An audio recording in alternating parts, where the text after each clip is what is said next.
راجستھان کی ریت پر ایک نام ایسا بھی تھا جسے سن کر شامیں جلدی ڈھلنے لگتی تھیں۔ ماں اپنے بچوں کو خاموش کرانے کے لیے اس کا نام لیتی، قافلے راستہ بدل لیتے اور رات کے مسافر دعائیں پڑھتے ہوئے سفر کرتے تھے۔ وہ ایک خطرناک ڈاکو تھا، اتنا خوفناک کہ خود ریاست کے سپاہی بھی اس کے علاقے میں داخل ہونے سے پہلے وصیتیں لکھ کر نکلتے تھے، اور وہ ڈاکو تھا رستم سنگھ راٹھوڑ۔ لوگ کہتے تھے کہ راجا کی حکومت دن میں چلتی ہے مگر راتیں رستم سنگھ راٹھوڑ کی ہوتی ہیں۔ اسی زمانے میں ایک بارات راجستھان کے ایک گاؤں سے دوسرے گاؤں جا رہی تھی۔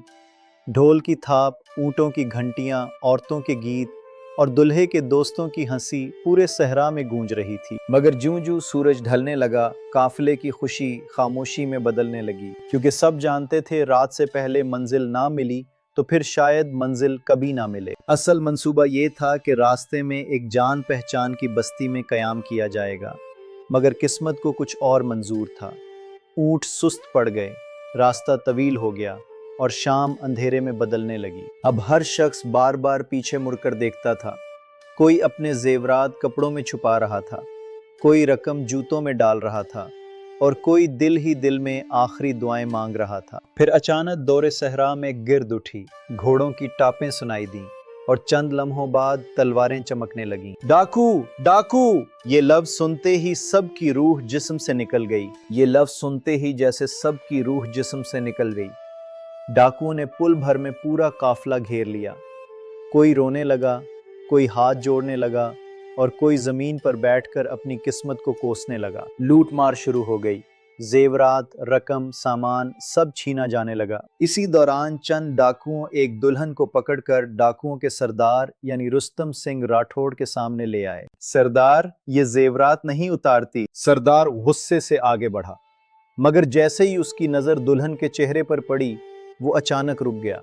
اس کی آنکھوں میں ایک عجیب سا ارتعاش ابھرا، جیسے برسوں پرانی کوئی یاد اچانک زندہ ہو گئی ہو۔ اسے یاد آیا کئی سال پہلے کی ایک دوپہر، وہ شدید زخمی حالت میں صحرا میں بھٹک رہا تھا، پیاس سے اس کا گلا خشک ہو چکا تھا اور پیچھے سپاہی اس کا تعاقب کر رہے تھے۔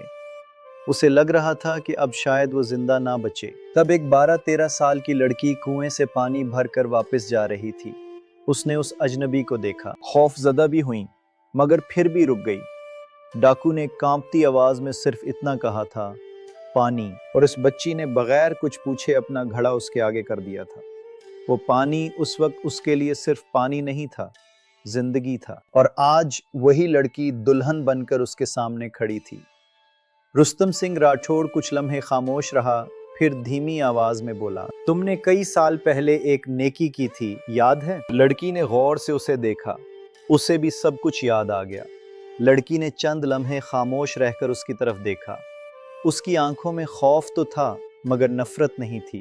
پھر وہ آہستہ سے بولی، اگر مجھے اس دن یہ بھی معلوم ہوتا کہ جس شخص کو میں پانی پلا رہی ہوں وہی ایک دن میری بارات لوٹنے کے لیے میرے سامنے کھڑا ہوگا، تب بھی خدا کی قسم میں اسے پانی ضرور پلاتی، کیونکہ پیاسے کو پانی پلانا میرے رب کی رضا تھی، اور نیکی اس ڈر سے نہیں چھوڑی جاتی کہ سامنے والا بعد میں کیسا نکلے گا۔ لڑکی کی آنکھوں میں نمی تیرنے لگی مگر آواز میں عجیب سا سکون تھا۔